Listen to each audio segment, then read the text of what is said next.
영하 20도. 바람은 단순히 차갑지 않습니다. 피부를 스치고 지나가는 것이 아니라 살 속으로 파고듭니다. 문풍지는 이미 해졌고 틈 사이로 스며든 공기는 방 안의 온기를 조금씩 빼앗아 갑니다. 아궁이 속 장작은 거의 다 타버렸습니다. 짧게 타오르던 불빛이 붉은 재로 가라앉습니다. 그 순간 방 안은 갑자기 조용해집니다. 따뜻함이 사라진 공간은 생각보다 더 크게 느껴집니다. 얇은 이불 아래에서 아이의 숨소리가 거칠어집니다. 작은 손은 식어가고 어깨는 멈추지 않고 떨립니다. 밖은 아직 한밤중입니다.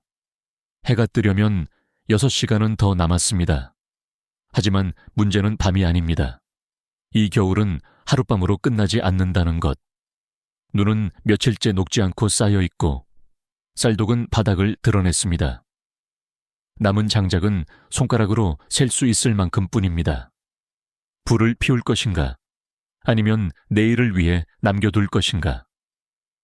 조선의 겨울은 우리가 떠올리는 풍경화가 아니었습니다. 눈 덮인 한옥, 고요한 마을, 은은한 등불. 그 아름다운 이미지 뒤에는 기록되지 않은 계산이 있었습니다. 오늘을 살 것인가? 내일을 남길 것인가? 누군가는 그 겨울을 넘겼고 누군가는 기록에도 남지 않은 차에 사라졌습니다. 우리는 조선을 이야기할 때 왕과 궁궐을 먼저 떠올립니다. 하지만 그 화려함과는 전혀 다른 자리에서 이름 없는 사람들은 계절과 싸우고 있었습니다. 그들은 정말 겨울을 견뎌낸 걸까요? 아니면 그저 확률이 조금 더 높았을 뿐일까요? 조선의 겨울은 단순한 체감이 아니었습니다. 15세기 후반부터 19세기까지 한반도는 소빙기라 불리는 기후 변동의 영향을 받았습니다. 평균 기온은 지금보다 낮았고 혹한은 반복적으로 기록되었습니다. 실제로 조선 왕조실록에는 강이 완전히 얼어 군사가 건너갔다는 기록이 남아 있습니다. 한강이 두껍게 얼어 수레가 오갔다는 내용도 등장합니다. 오늘날의 서울에서도 겨울은 춥지만 당시에는 단열재도, 중앙난방도, 전기장치도 존재하지 않았습니다. 천을 지키는 것은 오직 불과 옷, 그리고 저장해둔 식량뿐이었습니다. 특히 17세기 후반과 18세기 초에는 혹한과 흉년이 겹친 해가 반복되었습니다. 실록에는 이렇게 기록됩니다. 한파가 심하여 백성이 굶주리고 동사자가 발생하였다. 짧은 문장이지만 그 안에는 수많은 밤이 담겨 있습니다. 문제는 단순히 춥다는 것이 아니었습니다. 곡식이 줄어들면 연료를 구입할 돈도 줄어들었습니다. 농업사회에서 겨울은 수입이 멈추는 계절이었기 때문입니다. 국가는 이를 완전히 외면하지는 않았습니다. 의창과 상평창 같은 곡물 창고를 통해 구휼 정책을 시행하기도 했습니다.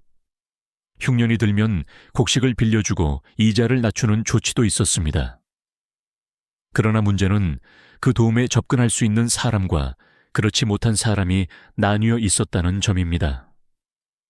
도성 근처의 일부 계층은 비교적 빠르게 지원을 받을 수 있었지만 성문 밖 또는 지방의 가난한 농민에게 그 구조는 충분히 닿지 못했습니다.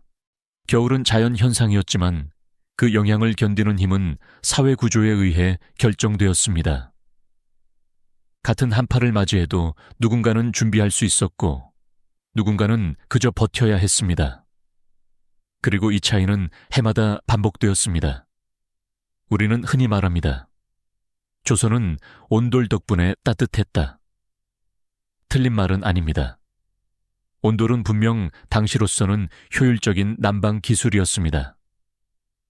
아궁이에서 불을 지피면 연기가 구들장을 따라 이동하며 방 전체를 데웠습니다. 열은 천천히 바닥에 축적되었고 한 번 드면 오랫동안 온기가 유지되었습니다. 그러나 여기에는 전제가 있습니다. 충분한 장작이 있어야 한다는 것, 온돌은 기술이었지만 그 기술은 자원 위에 세워져 있었습니다. 장작은 무한하지 않았습니다. 특히 도성 근처의 산림은 엄격히 관리되었습니다. 조선은 산림 훼손을 막기 위해 벌목을 제한했고 허가 없이 나무를 베면 처벌이 따랐습니다. 즉, 온돌이 있다는 사실과 그 온돌을 계속 사용할 수 있다는 사실은 전혀 다른 문제였습니다. 양방가의 온돌은 여러 개의 방으로 연결되어 있었습니다. 하인들이 불을 관리했고 연료는 비교적 안정적으로 공급되었습니다. 그러나 평민의 집은 달랐습니다. 방은 한두 칸에 불과했고 장작은 직접 구해야 했습니다. 불을 피우면 그날의 장작은 줄어듭니다. 불을 줄이면 그날 밤은 더 춥습니다. 온돌은 분명 훌륭한 구조였지만 그 구조는 모두에게 동일하게 작동하지 않았습니다. 특히 겨울이 길어질수록 격차는 더 분명해졌습니다. 부유한 집은 겨울이 오기 전 장작을 쌓아두었습니다. 창고에는 곡식이 있었고 문풍지는 미리 보수되었습니다. 하지만 하루 벌어 하루를 사는 사람에게 겨울 준비는 사치에 가까웠습니다. 가을이 끝나기도 전에 이미 쌀은 빠듯했고 빚은 늘어났기 때문입니다. 온돌은 조선을 대표하는 기술이었지만 그 기술을 유지할 수 있는 능력은 계층에 따라 달랐습니다. 겨울은 기술의 문제가 아니라 접근성의 문제였습니다. 같은 바닥에서 잠을 자도 같은 구들장을 밟아도 누군가는 온기를 느꼈고 누군가는 차가운 돌 위에 누워야 했습니다. 그리고 이 차이는 밤이 길어질수록 더 선명해졌습니다. 한양 성문 밖 작은 초가집 하나를 떠올려 봅니다.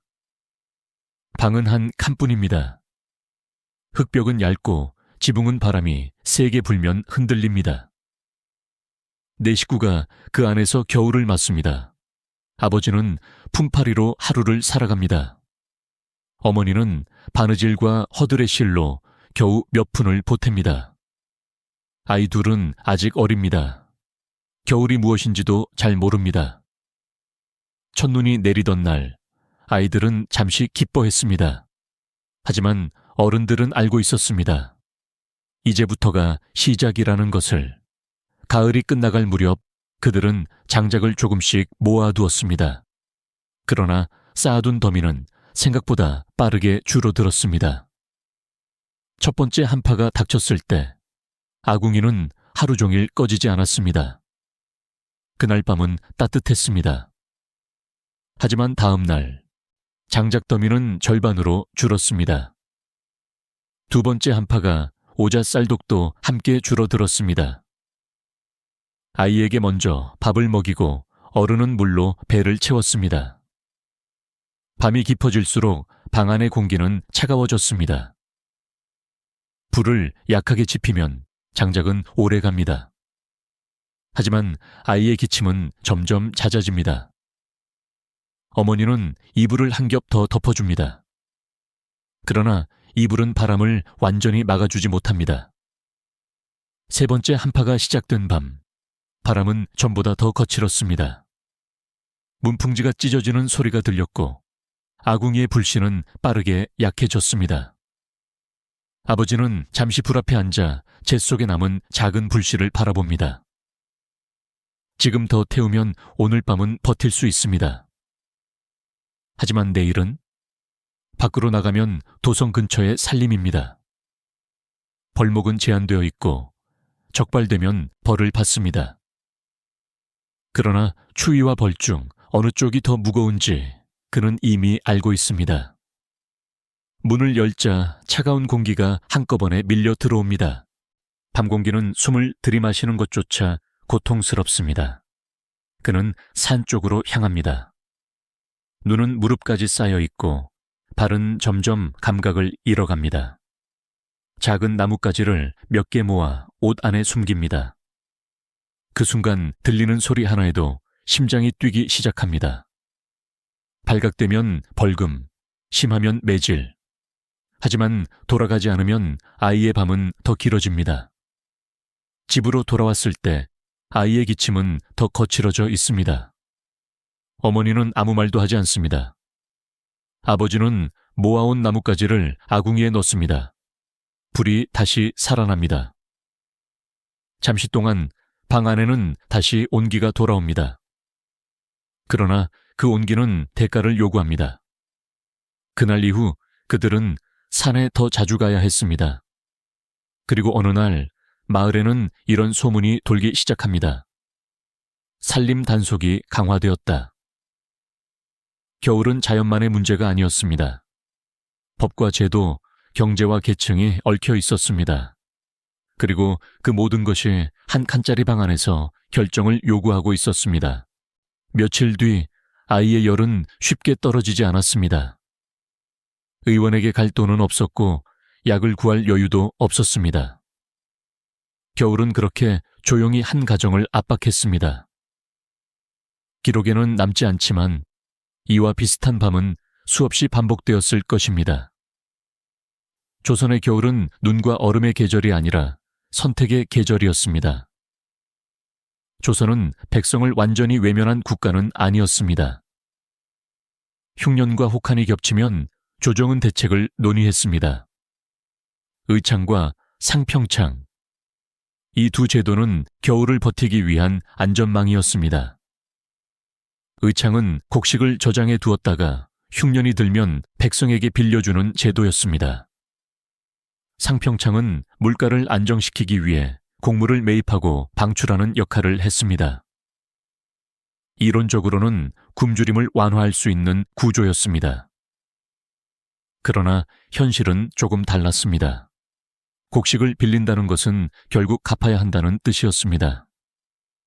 다음에 수확이 좋지 않으면 빚은 그대로 남습니다. 이자는 낮았지만 부담은 사라지지 않았습니다. 또한 지원은 지역과 신분에 따라 차이가 있었습니다. 도성 가까이에 사는 사람과 멀리 떨어진 지방의 농민은 정보 접근부터 달랐습니다. 관리의 판단에 따라 지원의 속도와 규모도 달라졌습니다. 혹한이 심해질수록 구휼은 늘어났지만 모든 가정에 충분히 닿지는 못했습니다. 특히 이미 빚을 지고 있던 가정은 더 깊은 악순환에 빠졌습니다. 곡식을 빌리고 다음 해 갚지 못하고 논을 저당 잡히고 결국 소작농이 되는 경우도 있었습니다. 겨울은 단순히 한 계절의 고통으로 끝나지 않았습니다. 그 겨울을 어떻게 넘겼는지가 그 가정의 다음 몇 년을 결정했습니다. 구휼 제도는 존재했지만 그 제도는 가난 자체를 없애지는 못했습니다. 국가는 구조를 유지했고 백성은 그 구조 안에서 버텨야 했습니다. 혹한은 자연의 현상이었지만 그 여파는 사회적이었습니다. 그리고 그 사회적 충격은 가장 약한 곳부터 흔들었습니다. 같은 하늘 아래, 같은 한파가 불어옵니다. 그러나 그 바람이 닿는 방식은 모두에게 같지 않았습니다. 경복궁의 겨울은 성문 밖의 겨울과는 다른 리듬으로 흘렀습니다. 수백 개의 방, 복잡하게 연결된 온돌 구조, 연료를 관리하는 인원, 궁궐에는 불을 지키는 사람이 따로 있었습니다. 장작은 체계적으로 공급되었고 필요하면 더 확보되었습니다. 물론 궁궐도 완전히 따뜻했던 것은 아닙니다. 바람은 어디에나 불었고 한파는 모두를 스쳤습니다. 그러나 차이는 선택의 폭에 있었습니다. 성문 밖에서는 불을 더 태울 것인지 남겨둘 것인지 고민해야 했지만 궁궐 안에서는 그 선택이 생존의 갈림길이 되지 않았습니다. 왕과 대신들은 겨울에도 정사를 논의했습니다. 눈이 쌓여도 조정은 멈추지 않았습니다. 반면 성문 밖에서는 눈이 쌓이면 하루 수입이 사라졌습니다. 궁궐은 겨울을 관리했고 평민은 겨울을 견뎠습니다. 이 차이는 단순한 편안함의 문제가 아니었습니다. 겨울을 관리할 수 있는 사람은 다음 해를 준비할 여유가 있었습니다. 겨울을 견디는데 모든 힘을 써야 하는 사람은 다음 해를 준비할 기회가 줄어들었습니다. 같은 계절이었지만 시간의 흐름조차 달랐습니다. 궁궐의 겨울은 정치와 제도의 시간으로 흘렀고 평민의 겨울은 생존과 계산의 시간으로 흘렀습니다. 그리고 이 두 시간은 점점 멀어졌습니다. 겨울은 결국 지나갑니다. 눈은 녹고 강은 다시 흐르고 봄이 찾아옵니다. 그러나 모든 것이 원래대로 돌아오는 것은 아닙니다. 어떤 집은 봄을 맞이하며 씨앗을 준비합니다. 하지만 어떤 집은 이미 논을 저당 잡혔습니다. 겨울을 버티기 위해 빌린 곡식, 쌓인 빚, 줄어든 노동력. 그 대가는 봄이 와도 사라지지 않았습니다. 특히 혹한과 흉년이 겹친 해에는 한 번의 겨울이 몇 년의 격차를 만들어냈습니다. 아이의 건강이 약해지면 노동력이 줄어듭니다. 노동력이 줄어들면 수확은 줄어듭니다. 수확이 줄어들면 다음 겨울을 준비할 여유도 줄어듭니다. 이 악순환은 조용히 반복되었습니다. 계층은 하루아침에 고착되지 않습니다. 하지만 매년 반복된 겨울은 조금씩 차이를 벌려놓았습니다. 준비할 수 있는 사람은 점점 더 안정되었습니다. 버티기만 하는 사람은 점점 더 불안정해졌습니다. 그리고 어느 순간 그 차이는 넘기 어려운 벽이 되었습니다. 우리는 종종 묻습니다. 조선은 왜 그렇게 신분제가 단단했는가? 왜 계층 이동이 어려웠는가? 그 답 중 하나는 이 반복된 겨울 속에 숨어 있을지도 모릅니다. 겨울은 사람을 즉시 무너뜨리기보다 서서히 약하게 만들었습니다. 불씨가 점점 작아지듯 기회도 점점 줄어들었습니다. 그리고 그 변화는 눈에 띄지 않게 진행되었습니다. 한 번의 겨울은 우연일 수 있습니다. 그러나 수십 번 반복된 겨울은 구조가 됩니다. 조선의 500년은 500번의 겨울 위에 세워졌습니다. 그 겨울을 모두가 같은 조건으로 맞이한 것은 아니었습니다. 우리는 종종 과거를 낭만적으로 기억합니다. 눈 덮인 기와지붕, 고요한 마을, 온돌방의 따뜻한 풍경. 그러나 그 장면은 모두의 것이 아니었습니다. 같은 하늘 아래에서도 겨울의 무게는 달랐습니다. 누군가에게 겨울은 잠시 스쳐 지나가는 계절이었고 누군가에게는 삶의 방향을 바꾸는 시간이었습니다. 불을 더 태울 수 있는 사람과 불을 아껴야 하는 사람. 곡식을 저장할 수 있는 사람과 오늘을 계산해야 하는 사람. 그 차이는 단지 편안함의 차이가 아니었습니다. 그것은 다음 해를 준비할 수 있는가의 차이였고 결국 다음 세대를 지킬 수 있는가의 차이였습니다. 겨울은 누군가를 시험하지 않았습니다. 그저 드러냈을 뿐입니다. 누가 준비할 수 있었는지, 누가 선택의 여유를 가졌는지. 조선의 겨울은 단지 차가운 날씨가 아니었습니다. 그것은 조건이었고 구조였으며 확률이었습니다. 그리고 그 확률은 모두에게 같지 않았습니다. 우리는 오늘 난방이 켜진 방 안에서 그 시대를 이야기합니다. 전기를 켜면 따뜻해지고 문을 닫으면 바람은 멈춥니다. 그러나 그 시대의 평민에게 겨울은 그렇게 단순하지 않았습니다. 만약 당신이 그 시대에 태어났다면 장작 몇 단과 쌀 몇 대만으로 그 긴 밤을 끝까지 버틸 수 있었을까요? 아니면 어느 순간 추위가 아니라 선택 앞에서 무너졌을까요? 조선의 겨울은 아름다운 풍경이 아니라 수많은 계산과 보이지 않는 격차 위에 놓여 있었습니다.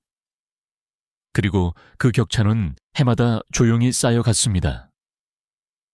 겨울은 결국 지나갑니다. 하지만 모든 사람이 같은 봄을 맞이한 것은 아니었습니다.